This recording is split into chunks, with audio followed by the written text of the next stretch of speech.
Israeli Prime Minister Benjamin Netanyahu used a primetime speech to address a series of corruption allegations. And the fact that this was his focus was intriguing because earlier the Netanyahu administration had billed this as a dramatic announcement, raising a lot of expectations. Maybe it had something to do with Israel's national security, but no, this turned out to be more of a campaign-style speech. I-24 News diplomatic correspondent Eli Hachenberg has the story. After hours of nationwide speculation, Israeli Prime Minister Benjamin Netanyahu took the podium Monday night and revealed what we already knew. It's campaign season. This is not an attack on the rule of law. This is a legitimate claim. Citizens of Israel, this evening, I will reveal the information that you did not know to prove the extent to which the investigation against me is biased.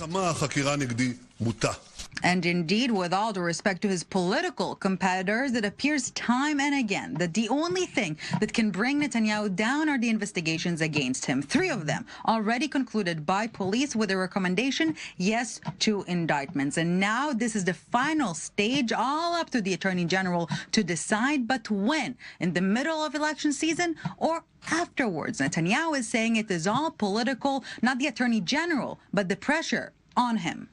The leftists know that in the struggle for a path and achievements, they cannot defeat us. So they are looking for other ways to overthrow the right-wing government. You know that I could have stopped the terrible pursuit of me and my family if only I had proposed withdrawing to the 1967 lines, dividing Jerusalem, and abandoning Israel's security. But I will never do that.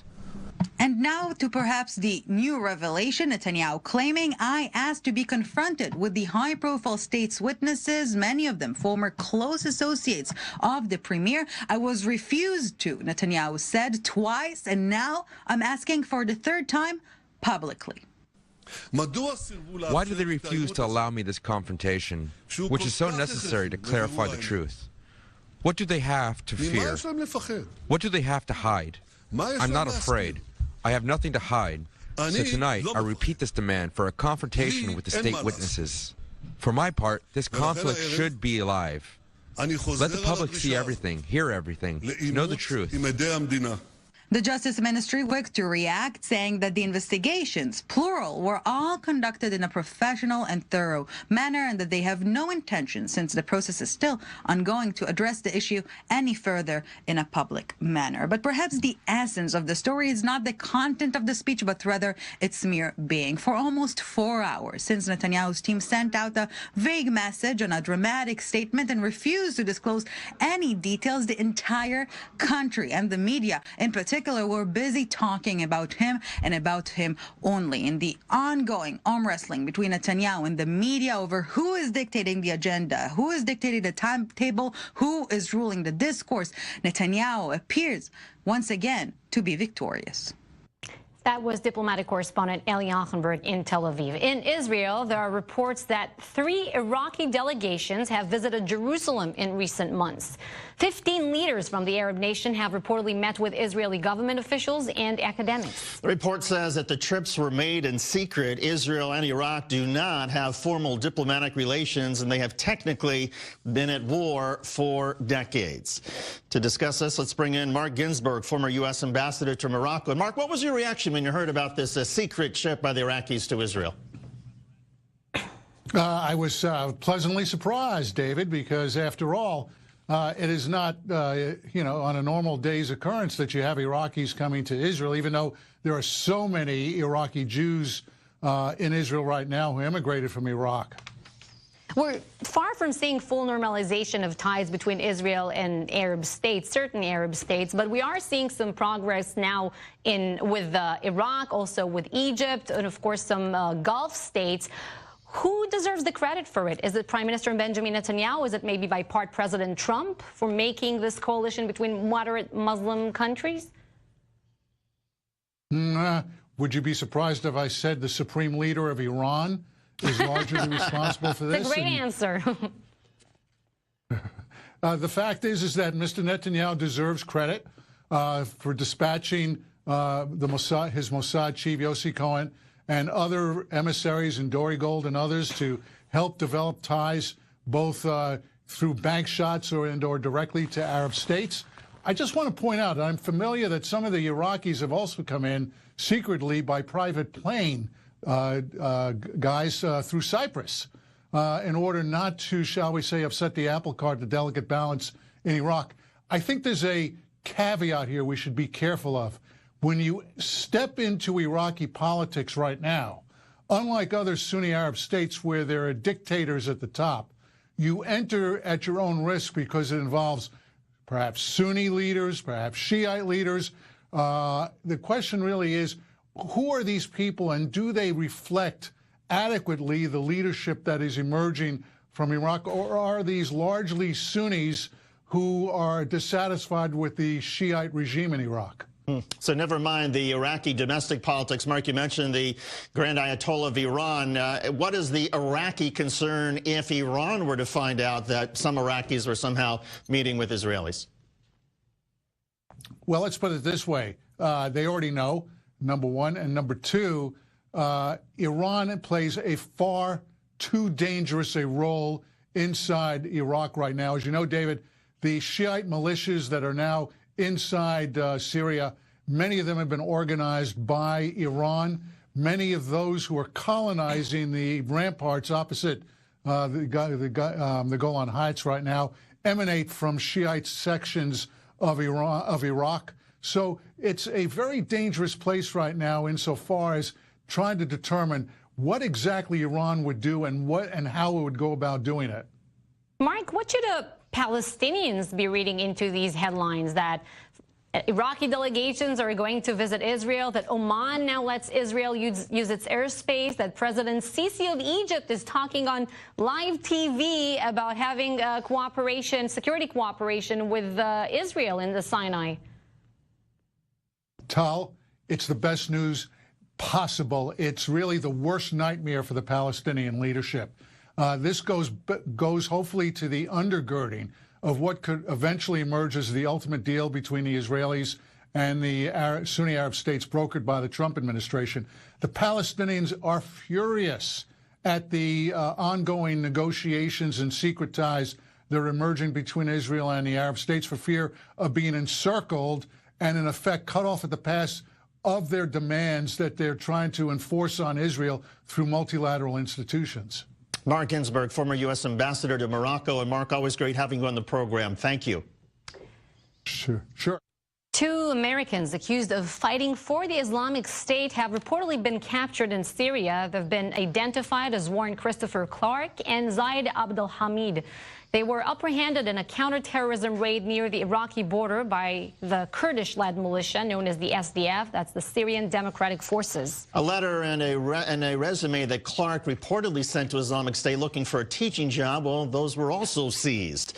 The Pentagon spokesperson was unable to confirm the information and said the incident is under investigation. Is that how it works these days? You send a resume to Islamic State and they evaluate and then they check your sources? Right. What skills should you have, though? I know how to... Yeah, all right. There's a joke there, I guess. Yes. North Korea's leader, Kim Jong-un, is reportedly in China for a summit with President Xi Jinping. South Korean media says Kim traveled by his personal train to Beijing. He will be there until January 10th. Kim used the same train last year to meet with Xi. This would be the 2 leaders' 4th summit meeting in the past 18 months, and it does appear that Kim is looking to bolster North Korea's alliance with China ahead of a potential second summit meeting that is possibly in the works with U.S. President Donald Trump. Meanwhile, China has launched what they're calling stern complaints against the United States for sending a guided missile destroyer near disputed islands in the South China Sea. The USS McCampbell sailed within 12 nautical miles of the Paracel Island chain. China and several other countries in the area, including Vietnam, the Philippines, and Taiwan, all lay claim to the islands. The Navy says the destroyer was conducting a routine patrol. This comes amidst the first round of trade talks between the United States and China. For more on the situation with China and North Korea, we're joined by Gordon Chang, columnist for the Daily Beast and author of Nuclear Showdown, North Korea Takes on the World. Gordon, first, what's your view of this latest summit meeting and what may be driving it in terms of Kim Jong-un and Xi Jinping? Well, there are really 2 alternate explanations, David. One of them is that Kim is trying to bolster his relations with China as a way of creating more leverage with the United States. On the other hand, and I actually think this is the case, that Xi Jinping just summoned Kim to Beijing once more. And what Xi Jinping is doing is he's telling Trump, look, if you want some help on trade, look, and North Korea, I can give it to you. And matter of fact, see what I can do when I demand that Kim Jong-un comes to China. So actually, I think that Xi Jinping, who's run out of bullets on trade, is trying to dangle the North Korean cooperation card. So Kim Jong-un is supposed to be negotiating with the United States at the moment about denuclearization, but he seems to be more concerned about warming ties with China and South Korea.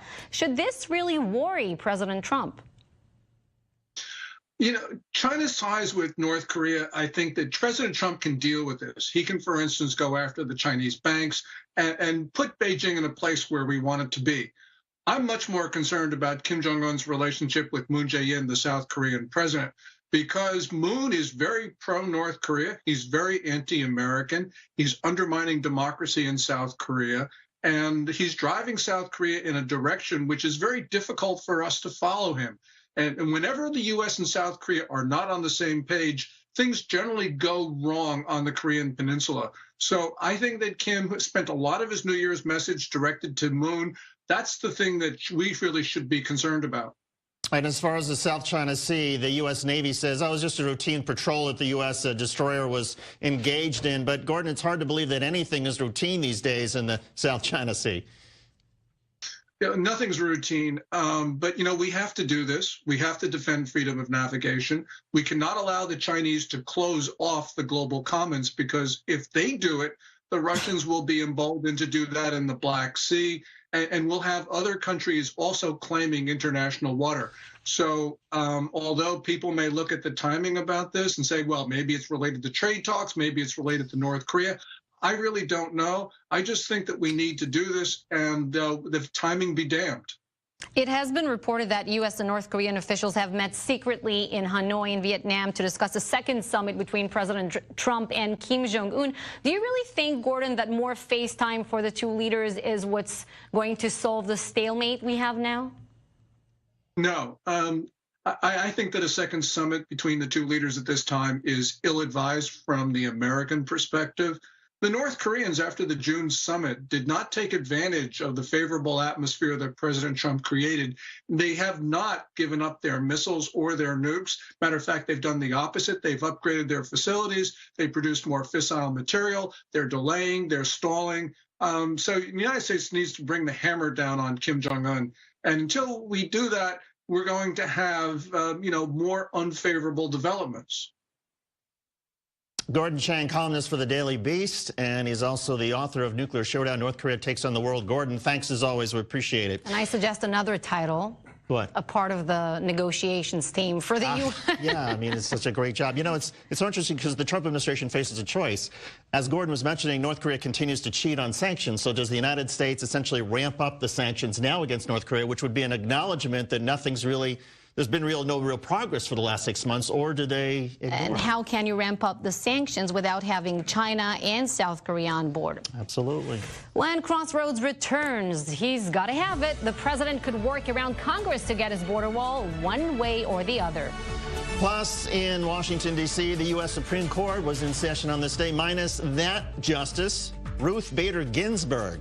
We'll bring you an update on the health condition that has alarmed a lot of Democrats and progressives across the political spectrum. That story's ahead.